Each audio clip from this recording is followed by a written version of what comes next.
El Cajal Oro.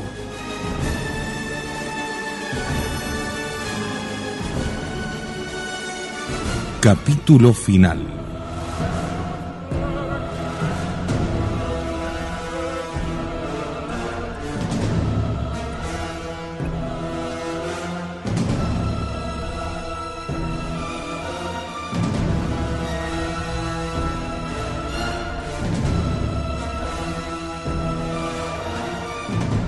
Y sobre la enorme ciudad que el Rosh Silverstein contemplaba como la Babilonia de las profecías, floreció la milagrosa primavera del Congreso Eucarístico. Podrán pasar 1000 años de prevaricaciones como un torrente de lodo, pero no se borrará la marca divina que el Congreso Eucarístico grabó en el corazón de la ciudad. Ni en los tiempos apostólicos, ni en las catacumbas, ni en las cruzadas, los ojos vieron, ni los oídos oyeron confesiones de fe colectiva como las que desbordaron en las calles atónitas de la inmensa capital. Porque Buenos Aires, que conocía toda suerte de pecados, era inocente por rara misericordia del pecado nauseabundo de la blasfemia que ha contaminado a otros pueblos. Durante 5 días se estancó la vida comercial, política y social. No hubo interés, ni curiosidad, ni tiempo para otras cosas. Días radiantes, noches de claras estrellas, amistad en manos desconocidas, dulzura en labios amargos, fervor contagioso en el aire, banderas de todas las naciones y un solo escudo con un solo símbolo sobre casi todas las puertas. Buenos Aires se hallaba en estado de gracia.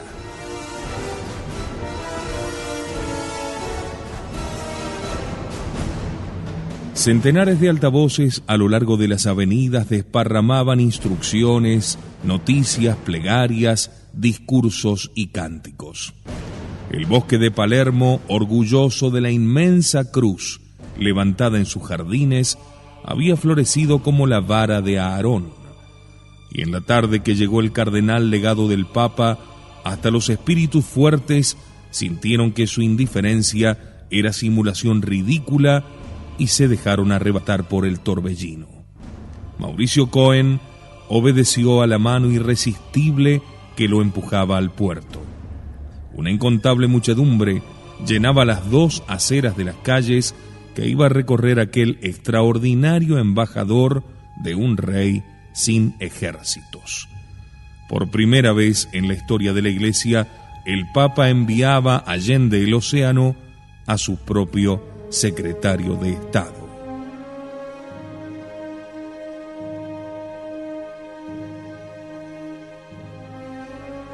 Mauricio Cohen, circundado por todos los vestigios de su circuncisión en la sinagoga, pero bautizado en la catedral, enemigo tenaz del catolicismo, presenció con fría y hostil curiosidad el desembarco del cardenal, cuya aparición en la planchada del buque electrizó a la multitud.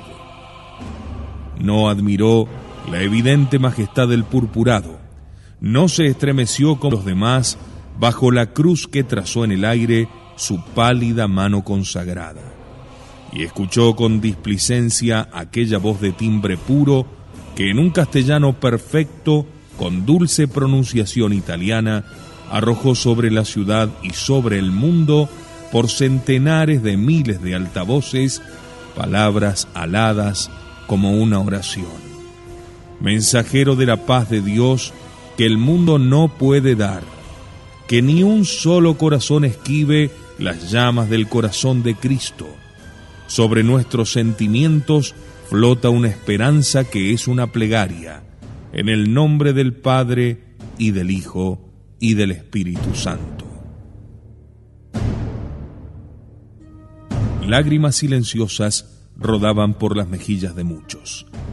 Buenos Aires se inclinaba sobre su propio corazón para contemplar maravillado aquel encuentro consigo mismo bajo la bendición del Papa. Mauricio Cohen, tosco, triste, arrepentido de su curiosidad, medía el abismo que lo separaba de aquellas creencias. No había puente para cruzarlo, ni en este mundo ni en el otro. La voz de bronce de las torres lo aturdió. Las banderas, los escudos, los vítores, las músicas militares exacerbaban el rencor en sus entrañas. Se refugió en la casa de Tamar, lejos del centro. Tamar le enseñó en el libro de Daniel esta hermosa plegaria: escucha, Señor, la oración de tu siervo y sus súplicas. Vuelve tu rostro a causa de ti mismo sobre tu santuario desolado. Mira la ciudad sobre la cual se ha invocado tu nombre, porque nosotros no derramamos nuestras oraciones ante ti por razón de nuestra justicia, sino por la grandeza de tus misericordias. Señor, escucha y obra, no tardes a causa de ti mismo, porque es tu nombre el que se ha invocado sobre la ciudad y sobre tu pueblo. Mauricio cayó. Tamar abandonó sus profetas y con esa movilidad de su raza, que tan pronto está en las oraciones y tan pronto en los negocios, le dijo: ¿has visto el curso del oro en Londres? Mira esta noticia. El oro en Londres había empezado a bajar. Hacía 3 días que bajaba. Desde 22 chelines la libra había subido rápidamente a 160 y de nuevo comenzó a cotizarse por onzas, pero se detuvo y empezó a bajar. ¿Y por qué la baja?, preguntó Tamar. ¿Acaso es una maniobra? ¿De quién? Mauricio respondió con despego: ¿qué quieres que sepa yo? Pero por ventura va a tener razón ese hombre que no ha comprado un solo gramo. ¿Qué piensas de esto?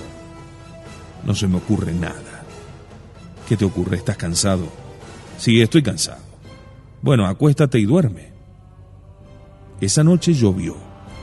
Pudo temerse que una temporada de lluvias primaverales impidiera las ceremonias del Congreso al aire libre que se anunciaban con un esplendor inusitado. Pero esa lluvia fue solo para lavar el cielo de Buenos Aires, y comenzó aquella serie de días milagrosos que no se olvidarán jamás. Mauricio Cohen llamó por teléfono a Marta, pero no obtuvo respuesta. Más tarde fue a visitar a la huérfana de Ram, pero no la encontró. Entonces se encerró en su casa como un lobo enfermo. Sobre su mesa se acumulaba el correo. No abría una carta ni un telegrama. Su corazón estaba lejos de los negocios. Incomprensible sensación. Sentíalo rodando aquella inmensa cruz que se alzaba en los jardines de Palermo y que en esos días fue el centro del mundo católico. A la segunda mañana la mano irresistible lo empujó hacia ella. Fue el día de la comunión de los niños. Los perfumes del bosque, renovados por la primavera incomparable, ascendían en el aire purísimo, semejantes al humo de un incensario. Y allí, cortando el cielo, sin la más ligera nube, la cruz, maravilla del genio, férrea en su estructura, mas de tal manera graciosa y alada que parecía hecha de nieve. Adentro de su enorme caparazón blanca se ocultaba el monumento de los españoles. España venía a quedar así, providencialmente, en el lugar que le ha dado su historia, en el corazón de la cruz.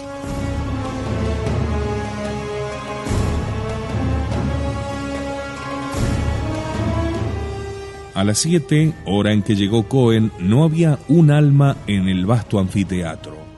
2 o 3 figuras negras se movían sobre la alta plataforma cerca de los 4 altares en que los cardenales celebrarían la Santa Misa. Subió la escalinata y escuchó la conversación que mantenían en francés aquellos señores llegados para las fiestas y sin duda testigos de otros congresos en otras naciones.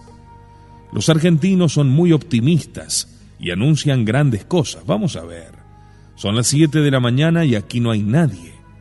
¿Los cree usted capaces de concentrar 80.000 niños que deben comulgar en la misa de las 8? El que escuchaba, un sacerdote, no ocultó su inquietud, pero respondió así: ellos afirman que a la hora de la misa estarán aquí los 80.000 niños. Pero eso es imposible, dijo el otro. Ni 80, ni 50, ni 20. ¿Calcula usted lo que es traer 2.000 camiones y tranvías desde los extremos de una ciudad como esta, más grande que París y que Londres, y concentrarlos en un solo sitio en 60 minutos? Realmente es imposible, pero ellos, vamos, yo he visto movilizar cuerpos de ejército. El solo desfile de 10.000 soldados exige 2 o 3 horas. ¿Cómo piensan concentrar en una sola hora 80.000 niños? Sería un milagro.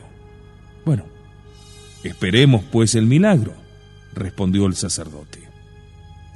Mientras tanto, Cohen dio vuelta alrededor de la cruz. De pronto, desde aquella plataforma que dominaba un enorme espacio, se vieron aparecer las cabecitas de las primeras columnas. De todos los rumbos, por calles y avenidas, se aproximaban centenares de automóviles, tranvías, camiones repletos de chiquillas vestidas de blanco y de muchachos con traje dominguero y moño al brazo. Y aquella cohorte se movía y avanzaba como un mecanismo perfecto, ensayado 100 veces. Era una estupenda visión. «He ahí el milagro», exclamó atónito el sacerdote. A las 8 en punto, los innumerables bancos de las avenidas se llenaron con graciosos enjambres de criaturas bajo el brillante sol de octubre que hacía resplandecer las velas y los ojos y las almas. 107.000 niños, 27.000 más de los calculados. Cohen descendía de la plataforma y se detuvo impresionado por el cuadro bellísimo. Y en ese minuto, las 4 graderías de la cruz quedaron ocupadas por dignatarios de la iglesia con ornamentos litúrgicos y sacerdotes de sobrepelliz. No pudo ni retroceder ni avanzar, y se encontró allí, acorralado. Ya sobre los altares, donde 4 cardenales empezaron a celebrar el santo sacrificio de la misa, resplandecieron 300 copones colmados de hostias que iban a ser consagradas.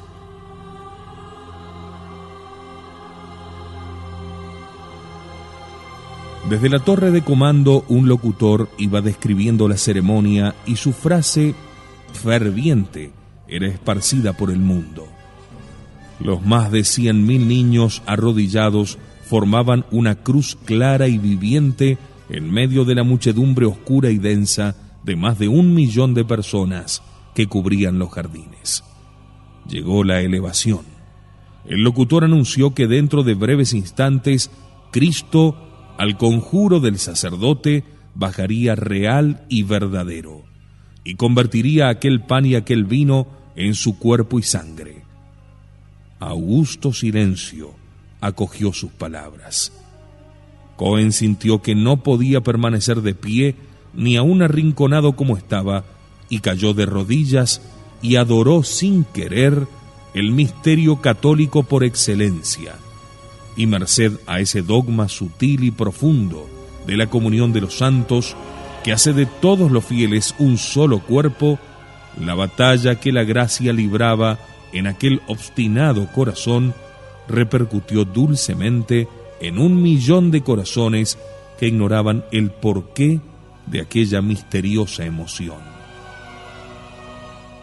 Cuando Cohen se levantó, confuso e irritado, vio descender por las gradas los 300 sacerdotes de estola y sobrepelliz, llevando el copón cubierto de un corporal para que el viento no arrebatase las sagradas hostias. Muchos ocuparon los automóviles que los aguardaban porque debían dar la comunión a los niños, que distaban centenares de metros. El mísero Cohen contempló desde su rincón el arribo de Cristo a aquellas bocas puras, a aquellos pechos inflamados. Comprendió que sus ojos estaban ahora marcados para toda la eternidad. Quien vio aquello lo verá siempre, aunque blasfeme y se apriete los puños sobre las cuencas doloridas. Y en voz baja exclamó, queriendo hacer una protesta de su fe judía: Señor, yo bien sé que os levantaréis y tendréis piedad de Sión, porque verdaderamente el tiempo de la piedad ha llegado. Había empleado las palabras de un salmo del rey David, y ellas, por asociación de ideas, le recordaron el versículo del Evangelio de San Juan, que explica la impenitencia judaica. Muchos, sin embargo, aún entre los miembros del Sanedrín, creyeron en él, pero a causa de los fariseos no lo confesaron para que no los echasen de la sinagoga, y es que amaron más la gloria de los hombres que la gloria de Dios. Ya las misas habían concluido, pero los sacerdotes proseguían distribuyendo la comunión con un orden maravilloso. Media hora después, todos aquellos niños, sin moverse de su lugar, habían comulgado y daban gracias repitiendo la oración que, como otro pan celeste, distribuía el locutor desde su torre, y todo se realizó en menos de hora y media.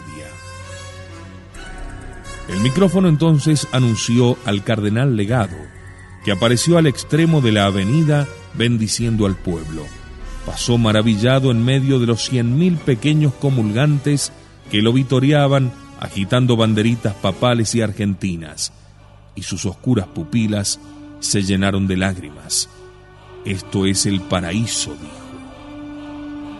Cohen descendía la escalinata huyendo de la gracia que lo perseguía cuando llegó el cardenal y tuvo que inclinar de nuevo la cabeza para recibir la bendición del crucificado. Señor, tened piedad de Sión, exclamó, alejándose de aquellos lugares.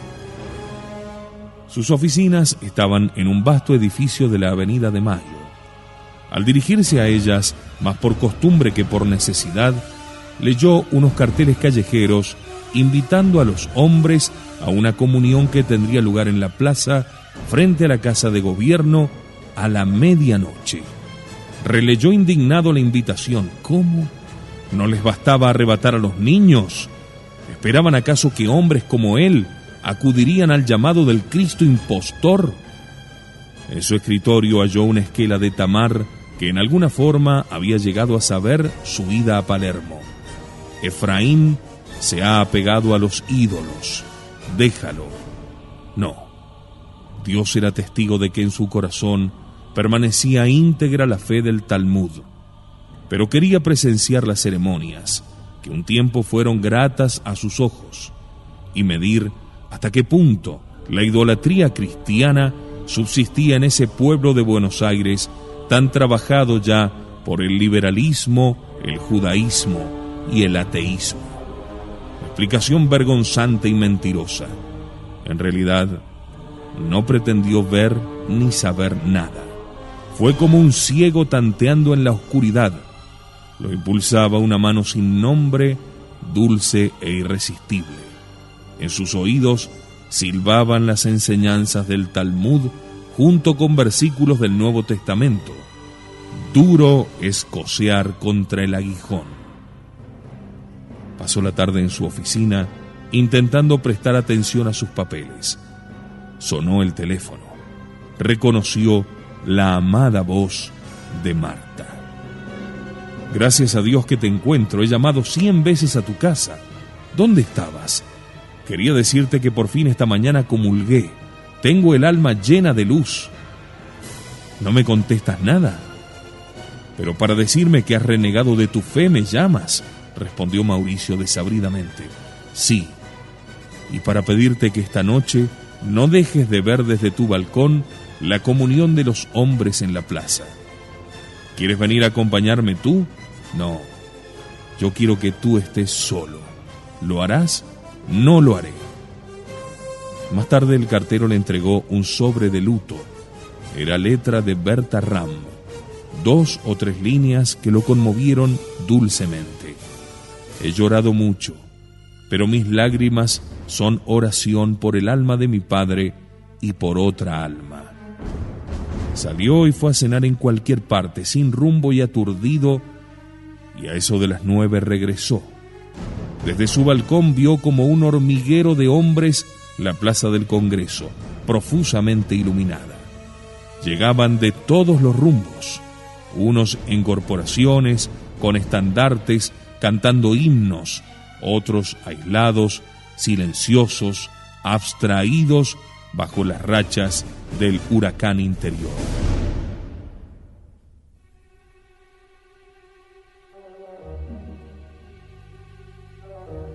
En la Plaza de Mayo, a 2 kilómetros de distancia, estaban los altares y la torre del locutor. Un sacerdote dictaba por el micrófono los movimientos de la muchedumbre.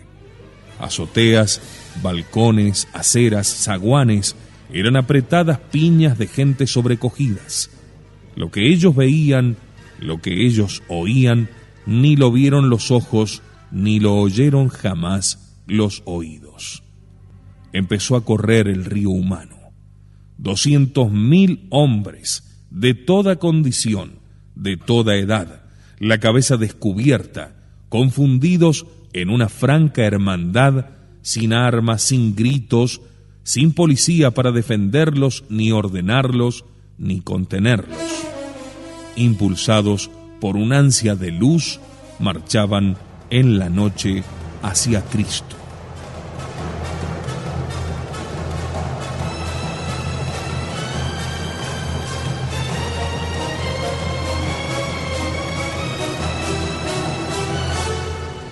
La brisa del río, trayendo en sus alas el sabor del mar lejano, adelgazaba el aire. Desde las suaves estrellas parecía bajar la fervorosa voz del locutor. Su primera plegaria fue en favor de los enfermos, que no podían presenciar aquel portentoso desfile. Roguemos por los que no han venido y sufren en sus camas. Padre nuestro que estás en los cielos. Como el ronco bramido del mar era la respuesta de la muchedumbre, y otra vez el silencio majestuoso. La segunda plegaria por los que no quisieron ver ni oír. Roguemos por los que no han querido venir, espíritus fuertes que se creen ateos y no son sino creyentes desesperados, para que el Señor les dé la esperanza de que si se arrepienten, ellos también serán perdonados. Padre nuestro, aquella oración partió la costra de orgullo en multitud de corazones y se vio desprenderse de zaguanes, balcones, negocios y acudir y mezclarse en la marea a los heridos por el rayo de la gracia. Pero ¿cuántos otros resistieron el impulso interior de arrojarse en el torrente de la sangre de Cristo? Cuántos envidiosos, tristes, irresolutos, aferrados al hierro de un balcón, a un prejuicio, a un pretexto, a un respeto humano, a un bien mal adquirido, a un placer culpable. Si yo tuviese el valor de retractarme, de restituir, de romper tal cadena, de huir de tal ocasión, de desafiar tal sonrisa, me juntaría con vosotros, comulgaría con vosotros. Rezad por mí que soy débil y orgulloso, para que vuestro Dios, en quien creo, me haga humilde y fuerte. Así, con las manos crispadas en el hierro de su balcón, Mauricio Cohen hacía 1 hora que resistía la impetuosa tentación de bajar hasta la acera. No lo hacía por miedo de que el oleaje le envolviera y le arrebatase. Eso no debía ser. Los pecados de ellos no eran como los de él. Ellos no habían renegado de Cristo ni maldecido su nombre en la sinagoga. Cualesquiera que fuesen sus prevaricaciones, ellos estaban dentro del credo y cualquier sacerdote podía absolverlos, pero él no. Habiendo sido bautizado y perteneciendo ahora a otra religión, le exigirían que abjurase antes de permitirle participar de sus misterios. Aunque él se arrojase en el torrente lo vomitaría.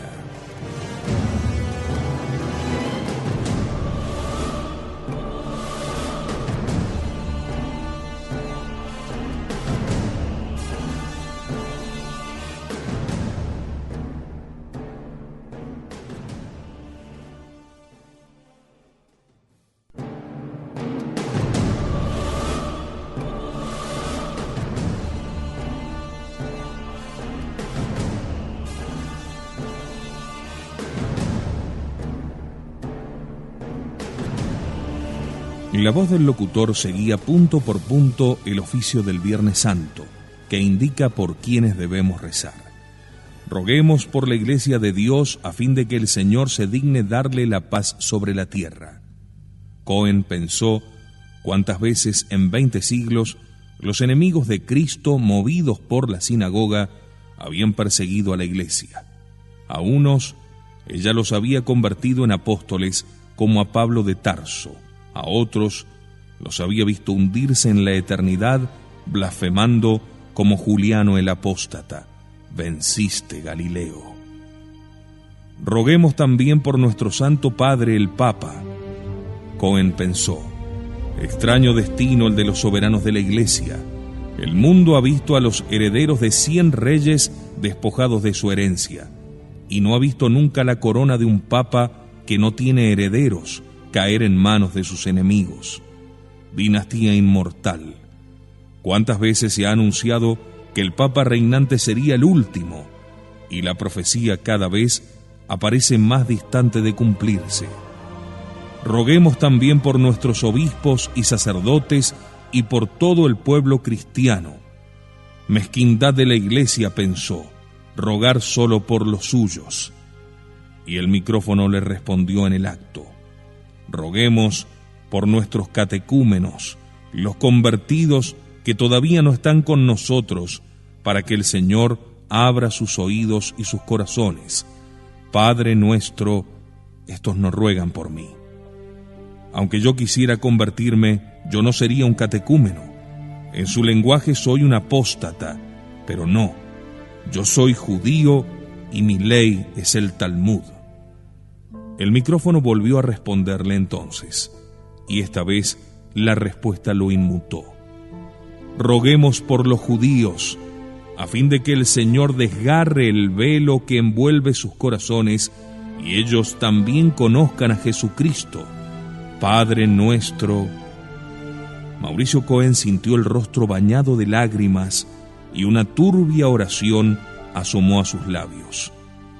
Señor Jesucristo, en quien no creo ni quiero creer, el Hijo de Dios, ayúdame si tienes valimiento, sálvame de esta oscura acechanza papista y confirma mi incredulidad.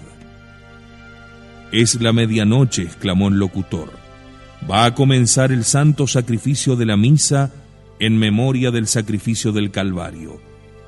Después de la consagración, 300 sacerdotes con copones distribuirán la Sagrada Comunión.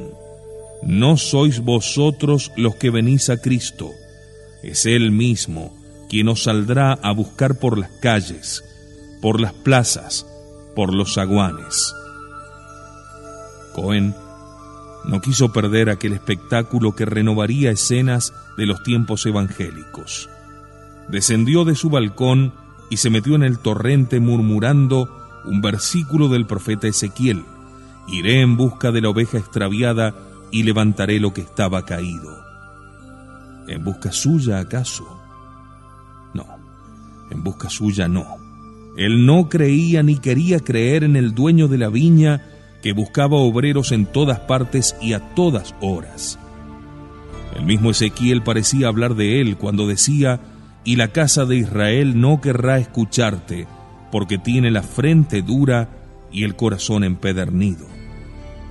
Avanzó con los otros lentamente hacia la Plaza de Mayo, firme en la rebeldía, pero anegado sus pensamientos por aquel mar impetuoso. El locutor habló de nuevo. Dentro de pocos instantes comenzarán las comuniones. Recuerdo y advierto a mis hermanos que ninguno se acerque a recibir el sacratísimo cuerpo de Cristo sin la preparación debida, es decir, sin antes haberse confesado. Silencio que subía hasta las estrellas. La muchedumbre era un océano de contrición profunda y silenciosa. No hay pecado que no se perdone, clamaba el locutor, por los crímenes más desenfrenados que la imaginación pueda concebir, por los delitos más nefandos que el corazón pueda desear, han satisfecho ya las manos y los pies de Cristo, clavado en la cruz y muerto para salvarnos. ¿Quién será tan necio esta noche que escupa la sangre de Cristo? La elevación de rodillas, hermanos míos, adoremos la santa hostia. Aquellos millares de hombres se arrodillaron en la calzada y adoraron la hostia que se alza en un altar lejano. Volvió la voz vibrante y fervorosa a realizar la advertencia. No hay pecado que no se perdone. Si alguno no ha tenido tiempo de confesarse, puede hacerlo ahora con cualquier sacerdote en la calle misma.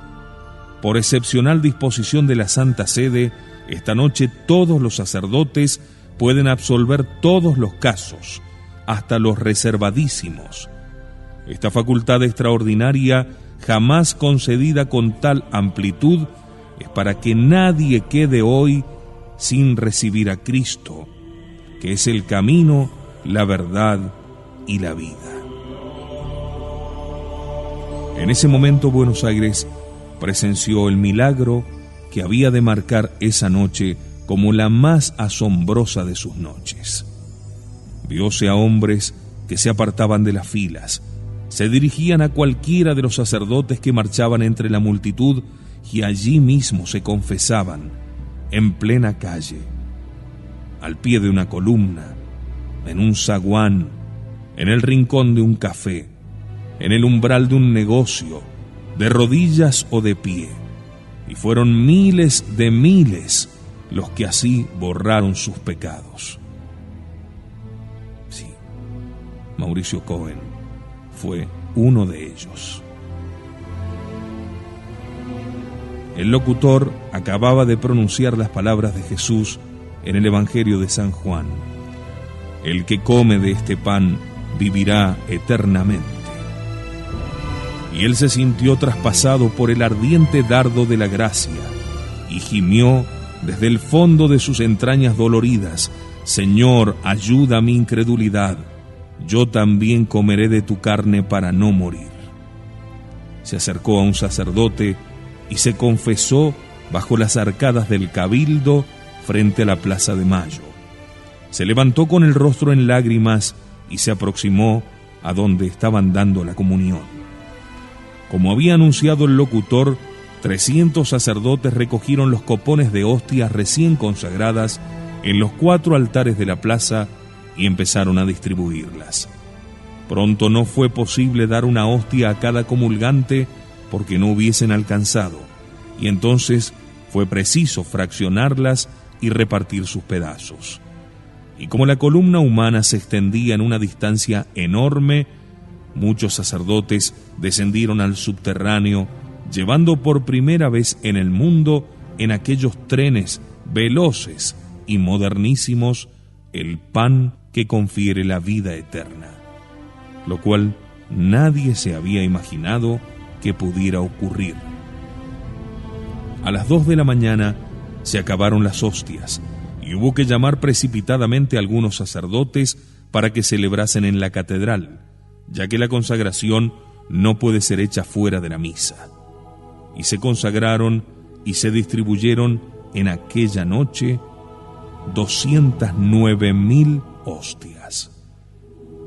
Eran las 4. Clareaba el 12 de octubre y aún seguían los hombres confesándose en las calles y comulgando en la avenida en un trayecto de 2 kilómetros de plaza a plaza. A esa hora se retiró Mauricio Cohen, deslumbrado por la nueva luz y hallando dulzura en el desesperado grito de Juliano el Apóstata: venciste, Galileo, porque es dulce declararse vencido del amor.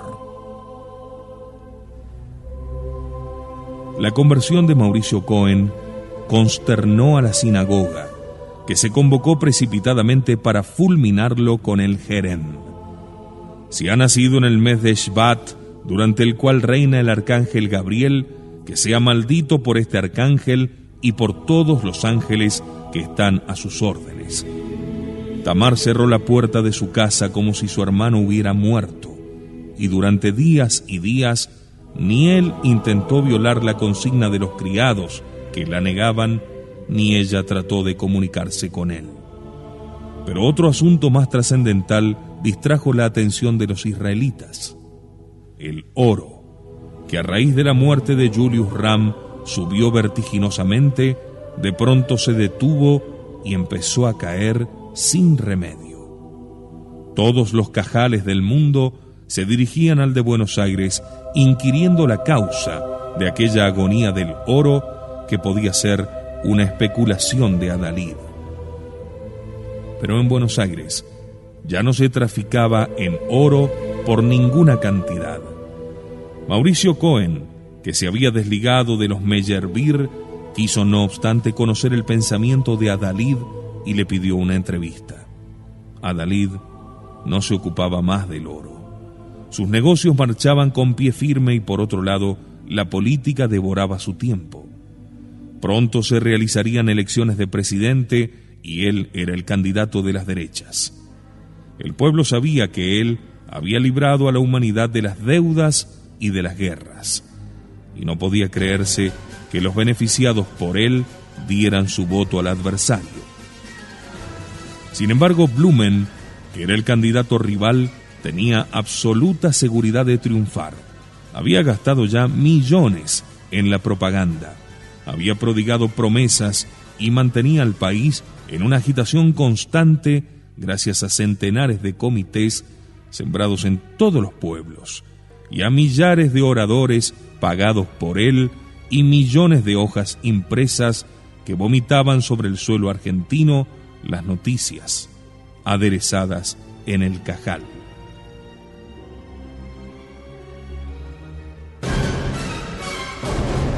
Y por encima de todo, Blumen confiaba en el sufragio universal, recordando las últimas palabras de Elías Silberstein. Adalid recibió a Cohen en el banco a eso de las 11 de la mañana. Claro que no eran amigos, pero se veían con frecuencia y mutuamente se apreciaban. Mauricio abordó directamente el asunto. ¿Qué piensa usted de esta baja del oro? ¿Será pasajera como la otra?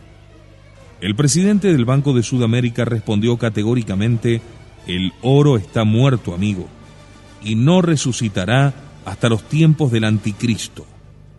El antiguo precio del oro, objetó Cohen, no era artificial, se fundaba en su valor intrínseco. Sí, ya lo sé, dijo Adalid. Los economistas clásicos nos han hablado tanto del valor intrínseco del oro, pero ¿en qué consistía ese valor? En que era inútil para la industria. Eso decían ellos.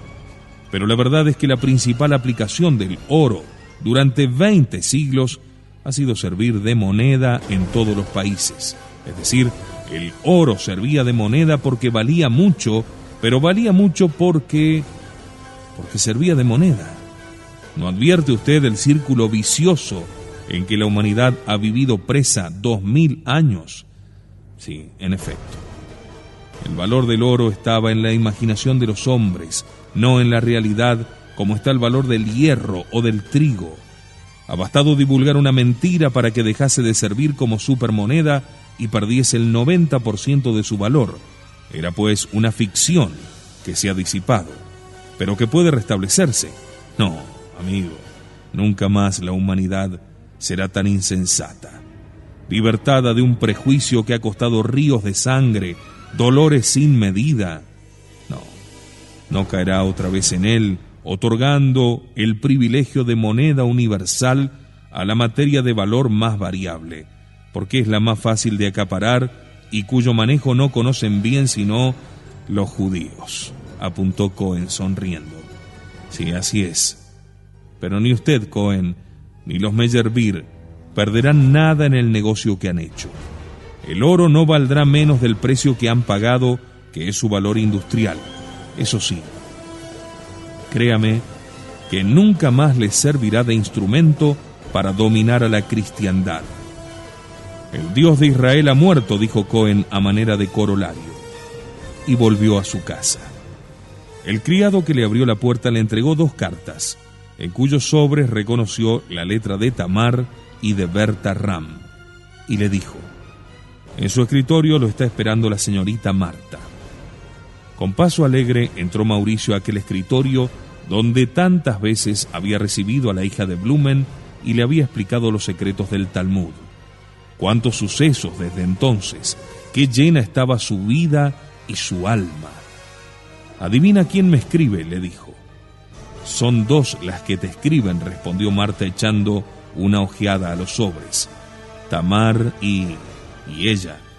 Sí. ¿Qué carta leo primero? La de ella. Estaba fechada en un convento de religiosas de Santiago de Chile y solo contenía un texto del Cantar de los Cantares. Yo soy la que ha encontrado la paz.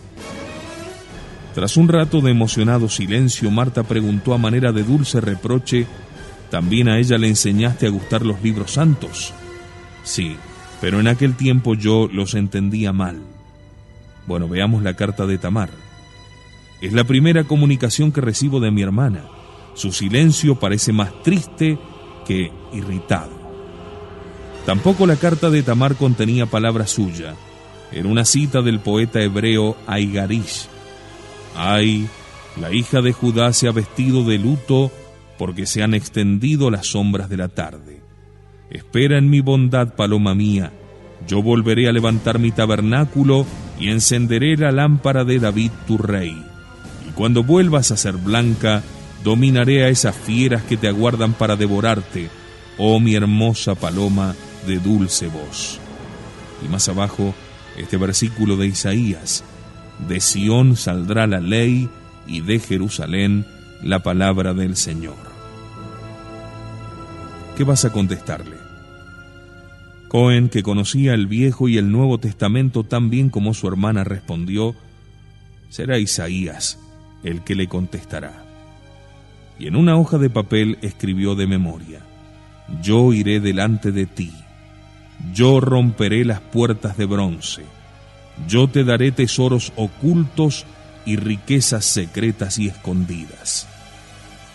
Cerró la esquela, pero volvió a abrirla y agregó estas fuertes palabras: el pueblo que marchaba en tinieblas ha visto una gran luz. ¡Qué sublime lenguaje el de los libros santos!, exclamó la joven conmovida. Y a ella, a la hija del pobre Ram, ¿qué le contestarás? Yo conozco una iglesita que ella frecuentaba. Hay allí una virgen de que era devota y yo sé que la escucha. Le escribiré que prometa a esa virgen todas las rosas del jardín de Tamar durante un año, si mi pobre hermana llega a ver la luz que yo he visto, que todo Buenos Aires ha visto en esta luminosa primavera. ¿Y no tendrás para con ella una palabra santa? Sí, le diré con San Pablo: es mayor dicha dar que recibir. Entonces, ¿tú crees que ella será más dichosa que yo? Yo creo que ella ha elegido la mejor parte. Callaron otra vez. Marta, recelosa, acabó por preguntarle: ¿y si yo escribiera, encontrarías para mí también palabras de esas? Escríbeme, pues. Marta, con quien Mauricio había comentado muchas veces la Sagrada Escritura, se sentó y escribió esta amorosa súplica del libro de Salomón: ponme como un sello en tu corazón, como una marca sobre tu brazo, porque el amor es fuerte como la muerte y como un incendio los celos. Cohen sonrió. ¿A quién le dices esto? ¿Al Señor, como la esposa del Cantar de los Cantares, o a mí, como mi novia? Al Señor, que un día pareció dejarme de su mano, y también a ti, que me has hecho sufrir de celos. He aquí la respuesta del Señor, dijo él, por boca de Isaías. Un momento te he abandonado, pero con gran misericordia te recojo. ¿Y tu respuesta? Yo encontraría en ese mismo libro de Salomón palabras tan dulces que llenarían de lágrimas tus ojos color de mar. Dímelas pues. Cohen la besó y murmuró a su oído: si un hombre compra el amor con toda su hacienda, creerá no haber pagado nada.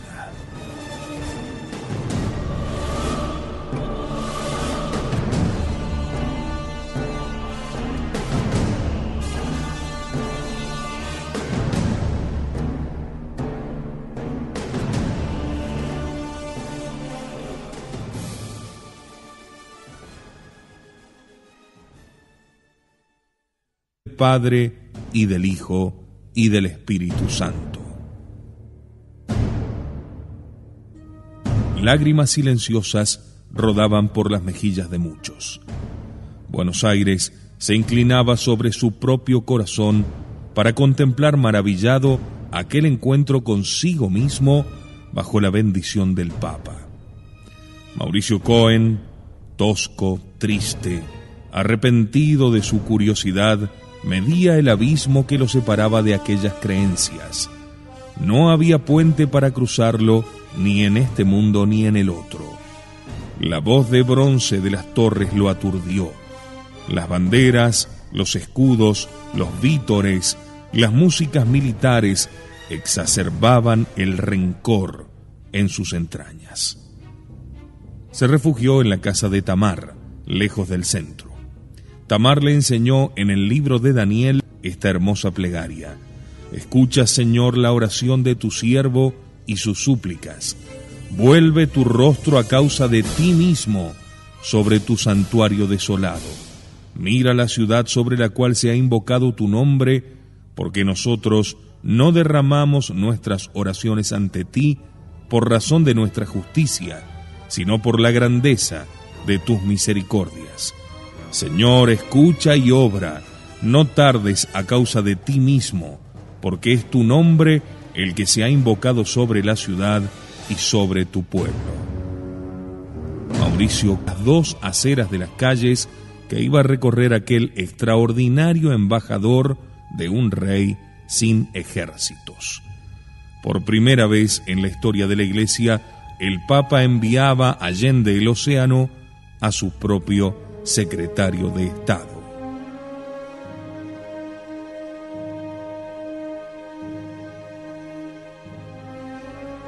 Mauricio Cohen, circundado por todos los vestigios de su circuncisión en la sinagoga, pero bautizado en la catedral, enemigo tenaz del catolicismo, presenció con fría y hostil curiosidad el desembarco del cardenal, cuya aparición en la planchada del buque electrizó a la multitud.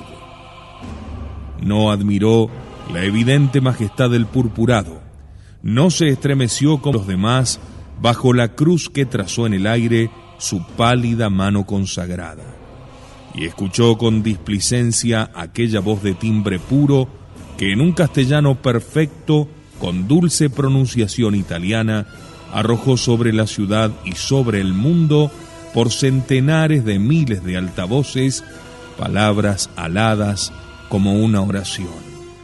Mensajero de la paz de Dios que el mundo no puede dar, que ni un solo corazón esquive las llamas del corazón de Cristo.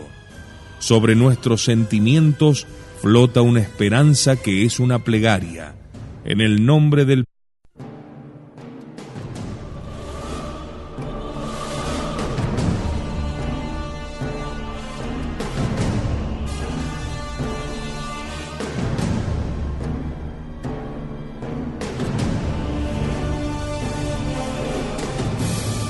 El Cajal Oro.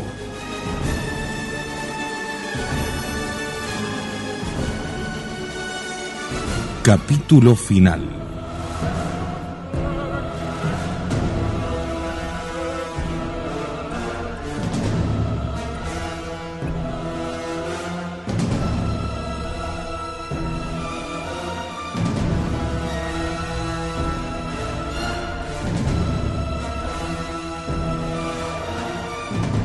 Y sobre la enorme ciudad que el Rosh Silverstein contemplaba como la Babilonia de las profecías, floreció la milagrosa primavera del Congreso Eucarístico. Podrán pasar 1000 años de prevaricaciones como un torrente de lodo, pero no se borrará la marca divina que el Congreso Eucarístico grabó en el corazón de la ciudad. Ni en los tiempos apostólicos, ni en las catacumbas, ni en las cruzadas, los ojos vieron, ni los oídos oyeron confesiones de fe colectiva como las que desbordaron en las calles atónitas de la inmensa capital. Porque Buenos Aires, que conocía toda suerte de pecados, cayó. Tamar abandonó sus profetas y con esa movilidad de su raza, que tan pronto está en las oraciones y tan pronto en los negocios, le dijo: ¿has visto el curso del oro en Londres? Mira esta noticia. El oro en Londres había empezado a bajar. Hacía 3 días que bajaba. Desde 22 chelines la libra había subido rápidamente a 160 y de nuevo comenzó a cotizarse por onzas, pero se detuvo y empezó a bajar. ¿Y por qué la baja?, preguntó Tamar. ¿Acaso es una maniobra? ¿De quién? Mauricio respondió con despego: ¿qué quieres que sepa yo? Pero por ventura va a tener razón ese hombre que no ha comprado un solo gramo. ¿Qué piensas de esto? No se me ocurre nada. ¿Qué te ocurre? ¿Estás cansado? Sí, estoy cansado. Bueno, acuéstate y duerme. Esa noche llovió. Pudo temerse que una temporada de lluvias primaverales impidiera las ceremonias del Congreso al aire libre que se anunciaban con un esplendor inusitado. Pero esa lluvia fue solo para lavar el cielo de Buenos Aires, y comenzó aquella serie de días milagrosos que no se olvidarán jamás. Mauricio Cohen llamó por teléfono a Marta, pero no obtuvo respuesta. Más tarde fue a visitar a la huérfana de Ram, pero no la encontró. Entonces se encerró en su casa como un lobo enfermo. Era inocente por rara misericordia del pecado nauseabundo de la blasfemia que ha contaminado a otros pueblos. Durante 5 días se estancó la vida comercial, política y social. No hubo interés, ni curiosidad, ni tiempo para otras cosas. Días radiantes, noches de claras estrellas, amistad en manos desconocidas, dulzura en labios amargos, fervor contagioso en el aire, banderas de todas las naciones y un solo escudo con un solo símbolo sobre casi todas las puertas. Buenos Aires se hallaba en estado de gracia.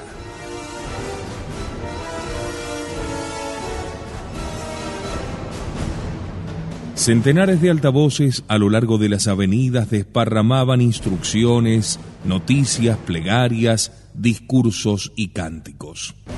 El bosque de Palermo, orgulloso de la inmensa cruz levantada en sus jardines, había florecido como la vara de Aarón. Y en la tarde que llegó el cardenal legado del Papa, hasta los espíritus fuertes sintieron que su indiferencia era simulación ridícula y se dejaron arrebatar por el torbellino. Mauricio Cohen obedeció a la mano irresistible que lo empujaba al puerto. Una incontable muchedumbre llenaba la